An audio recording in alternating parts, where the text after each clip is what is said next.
자, 여러분들과 함께 에베소서 1장 1절부터 2절까지의 말씀을 살펴보고자 합니다.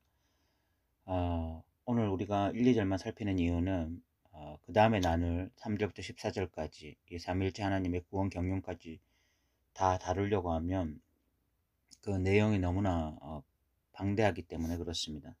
우리가 짧은 시간에 나눌 수 있는 내용이 아니기 때문에 오늘은 1, 2절만 나누도록 하겠습니다. 먼저 우리는 1절에서 이 사도 바울의 자기 정체성을 볼 수가 있습니다. 1절에 보면 하나님의 뜻으로 말미암아 그리스도 예수의 사도된 바울은 이야기하고 있습니다. 그는 하나님의 뜻으로 말미암아 사도가 되었다고 말을 하고 있습니다. 어떤 신학교를 졸업하고 어떤 학문을 섭렵했기 때문에 사도가 되었다고 말하는 것이 아니라 이 보다 근본적으로 자신이 사도된 것은 오직 하나님의 뜻이었다라고 고백하는 것입니다. 이보다 더 명확한 어떤 자기 정체성이 있을까 그런 생각이 저는 듭니다. 저는 목회자인데 목회자로서 이렇게 자기 정체성이 희미해질 때가 있습니다. 목회를 하다 보면 어떤 저의 부족한 부분들을 많이 느끼게 되어지고 또 저의 인간적인 모습들과 이렇게 직면하게 될 때에 과연 내가 이렇게 목사가 맞는가 그런 질문을 스스로 던질 때가 많습니다. 그러면 제 삶 전체가 흔들리는 경험을 하게 되어집니다. 굉장히 좀 죽을 맛 같은 그런 느낌을 좀 가지게 되어지는 거죠. 주위의 목사님들 가운데 목회를 해보니까 이 목회를 힘들어서 관두고 싶다 이런 말들을 하는 분들도 종종 만나게 됩니다. 저 개인적으로 정말 인간적으로 100% 이해가 가는 이야기고 저 역시 그런 생각을 할 때가 있습니다. 그런데 만약 우리가 이 목회자로 부르심을 받은 것이 하나님의 뜻이라는 분명한 소명이 있다면 어떻게 될까요? 사도 바울과 같이 하나님의 뜻으로 말미암아 목사가 된 누구누구는 이라고 말을 할 수 있다면 아마 그러면 우리의 태도는 전혀 좀 달라질 거라고 생각합니다. 우리에게 그런 소명의식이 없다는 것이 아니라 우리가 가지고 있는 소명의식이 사도 바울처럼 분명하지 않기 때문에 굉장히 희미해질 때가 많기 때문에 우리의 삶 전체가 흔들리고 우리의 사역이 흔들린다면 사도 바울은 무엇보다도 이 하나님의 뜻으로 말미암아 사도가 되었다라고 하는 분명한 소명의식이 있었고 그래서 그 분명한 소명의식이 또 이 사도 바울의 사역을 힘있게 다름질할 수 있는 원동력이 되었다라고 저는 생각할 수 있습니다. 그런데 이는 성도들도 마찬가지다라는 생각을 합니다. 만약 성도들이 하나님의 뜻으로 말미암아 어머니가 된 누구누구는 이라고 말을 할 수가 있다면 또는 하나님의 뜻으로 말미암아 볼로공이 된 누구누구는 라고 말을 할 수 있다면 또는 하나님의 뜻으로 말미암아 직장인이 된 누구누구는 이라고 말을 할 수가 있다면 그런 자신의 삶에 대한 소명의식이 분명히 있다면 그러면 그 사람의 삶의 태도는 완전히 달라질 것이다. 어머니로서 또는 볼로공으로서 또는 직장인으로서 그가 어떤 그 영역에 속해 있는 그 상태에서 분명히 사명의식을 가지고 그렇게 믿음의 어떤 행진을 할 것이다. 이런 기대감을 가지게 되어집니다. 그래서 우리가 소망하는 것이 좀 하나님의 뜻으로 우리가 지금 이 자리에 서 있다. 이런 고백들이 우리 모두에게 좀 있었으면 좋겠고요. 그러면서 이 사도 바울은 하나님의 뜻으로 말미암아 그리스도 예수의 사도된 바울은 이라고 이야기를 하고 있습니다. 여기에서 우리가 두 가지를 주목해야 되는데 첫 번째가 이 사도라는 말입니다. 이 사도라는 말은 예수님의 직접적인 제자들로 예수님의 가르침을 받고 십자가와 부활을 체험했던 자들을 일컫던 말이었습니다. 그런데 사도 바울은 예수님이 살아계실 때 직접적으로 예수님을 봤다거나 십자가와 부활을 체험한 자가 아니었습니다. 그럼에도 자신의 사도됨을 말할 수 있었던 것은 다메섹 사건이었습니다. 이 사건을 통해서 사도 바울은 십자가와 부활을 직접 체험한 자들과 동일한 그런 경험을 하게 되어지고 또 분명한 계시의 복음을 받게 되어집니다. 다시 말해서 이 사도로서 손색 없는 자가 된 것입니다. 두 번째, 이 바울이라는 이름에 대한 것인데 과거 제가 설교에서 이런 이야기를 많이 들었어요. 과거 사울은 큰 자라는 뜻이고 바울은 작은 자라는 뜻으로 이렇게 설교를 많이 들었습니다. 그래서 사도 바울이 예수 믿기 전에는 스스로 큰 자라고 여겼고 그러나 예수 믿고 난 이후는 스스로 작은 자로 살았다. 뭐 이렇게 해석을 한 거죠. 해석은 굉장히 은혜롭지만 실질적으로 성경적이지는 않습니다.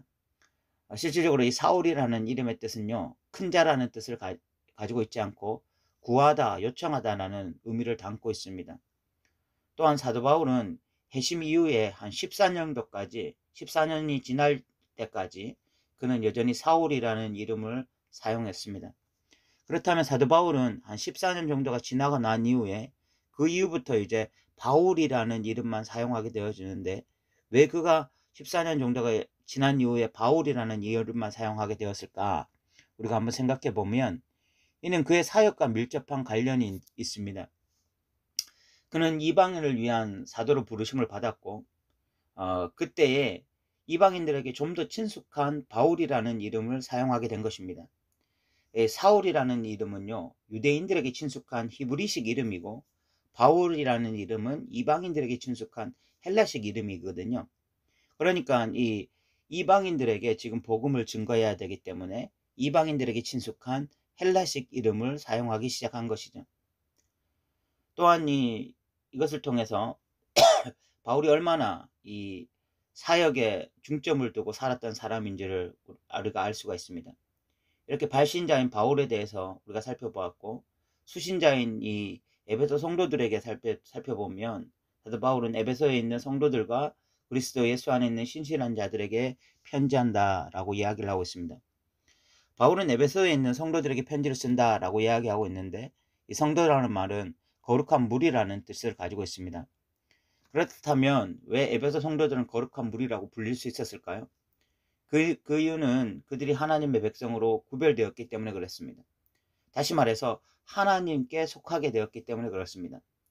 이 성전 안에 있는 기물들이 성전 안에 있었기 때문에 거룩하게 되었던 것 같습니다.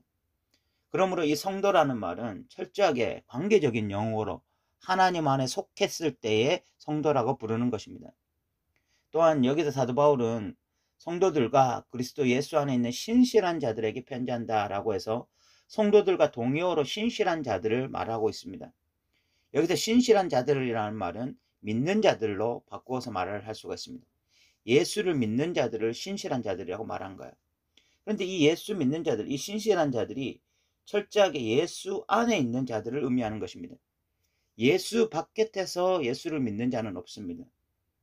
예수와 관계가 없이 예수 믿는다라고 말을 하는 것은 불가능한 이야기입니다. 예수 믿는 자들은 철저하게 예수 안에 있는 자들이에요. 그래서 이 개념 역시 관계적인 개념입니다.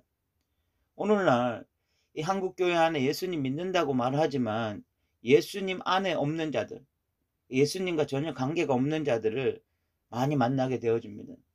그런데 분명하게 우리가 기억해야 될 것은 성도들, 또 믿는 자들은 예수님 안에 있는 자들, 예수님과 관계된 자들, 예수님 안에서 살아가는 자들, 이들이 바로 성도라는 사실을 우리가 좀 기억했으면 좋겠습니다. 이들은 하나님께 속해 있고 예수님 안에 있기 때문에 필연적으로 나타나야 되는 결과가 있습니다. 그것이 무엇인가 하면 바로 이 거룩한 삶을 살아가게 되는 거죠. 하나님께 속해 있다 또는 예수 안에 있다, 이런 것은 신학적인 용어가 아니라 실제적인 용어입니다. 하나님께 속해 있고 실질적으로 예수 안에 있게 되어질 때에 성도들에게 나타나는 이 독특한 삶이라는 것은 결국은 거룩을 추구하는 삶, 예수님 안에서 살아가는 삶이 될 것입니다. 그러면서 사도 바울은 2절에 보면 하나님 우리 아버지와 주 예수 그리스도로부터 은혜와 평강이 너희에게 있을 것이다 라고 이야기를 하고 있습니다. 이는 그 당시 이 편지 형식, 발신자, 수신자, 안부 인사를 전하는 형식을 그대로 따랐는데, 근데 여기에서 사도 바울은 기독교적 인사를 첨가했습니다. 그것이 바로 은혜와 평강입니다. 하나님의 백성들에게 절대적으로 필요한 것이 뭐냐면 하나님의 은혜죠. 이 은혜라는 것은 무조건적인 은혜입니다. 자격 없는 자들에게 부어진 하나님의 무조건적인 은혜입니다. 이 은혜가 주어졌기에 하나님의 백성들은 하나님도 알게 되었고 예수님도 알게 되었고 복음의 진리도 깨닫게 된 것입니다. 그러나 이 은혜는 결코 값싼 은혜가 아닙니다. 값싼 은혜라는 것은 우리가 은혜로 용서받았으니까 이제 또 마음대로 살아도 된다, 우리가 어떤 행동을 해도 또 하나님 우리를 용서하신다, 이렇게 생각하는 것이 바로 값싼 은혜입니다. 그런데 여기서 말하는 은혜라는 것은요. 우리가 연약할 때, 우리가 부족할 때, 그때 우리에게 찾아와서 사랑을 베푸신 그 은혜일 뿐만이 아니라 우리가 다시 하나님의 백성으로서 거룩함을 추구하고 거룩하기를 살망을 어, 거룩하기를 소망하면서 하루하루 살아갈 수 있게 만들어주는 그 은혜 역시 은혜인 것입니다. 또한 여기서 말하는 평강이라는 단어는 단순히 내적으로 평안을 누리는 상태를 말하는 것이 아닙니다. 한국교회 성도들이 이것도 굉장히 많이 오해하고 있어요. 그래서 은혜와 평강이 있을지어다 했을 때 그냥 내가 내적으로 평안을 누리는 상태, 이것을 평강이라고 말을 하기 쉬운데, 여기서 말하는 평강이라는 것은 관계적으로 평화를 누리는 상태를 말합니다. 예를 들어서 이 부부 간에 관계가 회복되어져서 평안한 상태, 부모와 자식 간에 관계가 회복되어져서 평안한 상태, 또는 이웃과 이웃 간의 관계가 회복되어져서 평안한 상태, 나라와 나라 간의 관계가 회복되어져서 평안한 상태, 이런 것들을 평강이라고 말을 하는 것입니다. 그러니까 내적으로 어떤 평안한 상태, 내가 그냥 마음이 편안한 상태가 의미하는 것이 아니라 관계가 회복되어짐으로써 오는 평안을 의미하는 것입니다. 이것을 히브리어로는 살롬이라고 말하는 것입니다. 우리가 하나님과의 관계가 회복되어질 때에 그 하나님과의 관계가 회복되어지고 성도라는 정체성을 가지게 되어지면서 우리 안에 나타나야 될 어떤 새로운 변화들이 다른 사람들과의 관계, 이런 관계들이 샬롬의 상태로 점점 변화되어져 가는 것, 이것이 또한 어디로부터 오는 것이냐? 하나님 우리 아버지와 주 예수 그리스도로부터 오는 거죠. 주 예수 그리스도를 통해서, 또 하나님 아버지를 통해서 우리는 놀라운 은혜를 받고, 그래서 다른 주변의 어떤 모든 것들과 관계가 회복되어져 나가는, 이것이 진짜 하나님의 백성들의 특징이라고 말을 할 수가 있습니다. 우리는 1, 2절을 통해서 몇 가지를 한번 생각해 봤으면 좋겠습니다. 첫 번째로,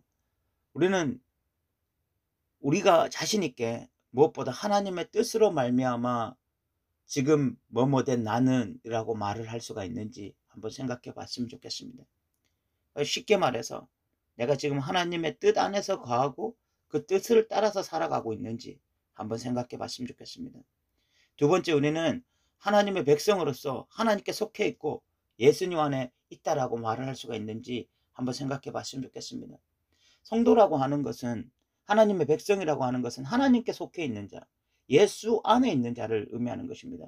예수와 상관없는 자, 하나님과 상관없는 자, 믿는다라고 말을 하지만 하나님과 친밀하지도 않고 하나님을 사랑하지도 않고 평상시의 삶 가운데 하나님과 전혀 상관없는 사람으로 살아간다면 그 사람을 어떻게 하나님의 백성이라고 말을 할 수가 있겠습니까?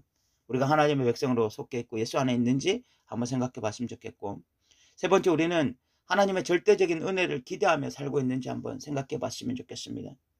우리가 아무리 믿음으로 살려고 발버둥 쳐도 하나님의 은혜가 아니면, 하나님의 이 만져주심과 하나님의 놀라운 은혜가 부어지지 않으면 우리는 그리스도인답게 살 수가 없습니다. 그래서 우리가 늘 기대해야 되는 것이 하나님의 은혜, 하나님이 만져주심, 이런 것들을 기대하고 있는지 한번 생각해 보면 좋겠고, 네 번째, 우리는 하나님 안에서 평강, 즉 관계가 회복되어지는 이 살림을 경험하고 있는지 한번 살펴봤으면 좋겠습니다. 가정 안에서 부부 관계가 깨어지고, 부모와 자식 관계가 깨어지고, 성도들 간의 관계가 깨어지고, 이웃과의 관계가 깨어지고, 나라가 분쟁하고 있는 이런 시대에 우리가 살고 있잖아요. 이때 우리가 하나님을 믿는다, 예수님을 믿는다라고 하는 것은요, 다시 샬롬이 회복되어져 나가는, 관계가 회복되어져 나가는 바로 이 은혜를 경험하는 것이거든요. 그래서 근데 이것이 우리로부터 오지 않잖아요. 이번에 우크라이나와 이 러시아 간에 지금 전쟁이 발발했는데, 이런 문제가 나타나는 것이 결국은 인간들 간에 필연적으로 갈등이 생길 수밖에 없는, 인간들이 모이면 갈등 구조가 생길 수밖에 없는데, 이런 구조로부터 벗어나서 우리가 어떻게 평강을 경험할 수 있을까? 이것은 하나님 우리 아버지와 주 예수 그리스도로부터 오지 않으면 결국 이것은 이루어지지 않는 일이겠죠. 그럼으로써 우리가 기대하고 소망해야 되는 것이, 우리 간에 깨어진 관계들이 우리는 할 수 없지만 그러나 하나님 아버지로부터, 예수 그리스도로부터 이런 관계가 회복되어지는 샬롬을 경험하기를 소망하는 이런 모습이 우리 안에 있기를 소망해 봅니다. 오늘도 들어주셔서 감사합니다.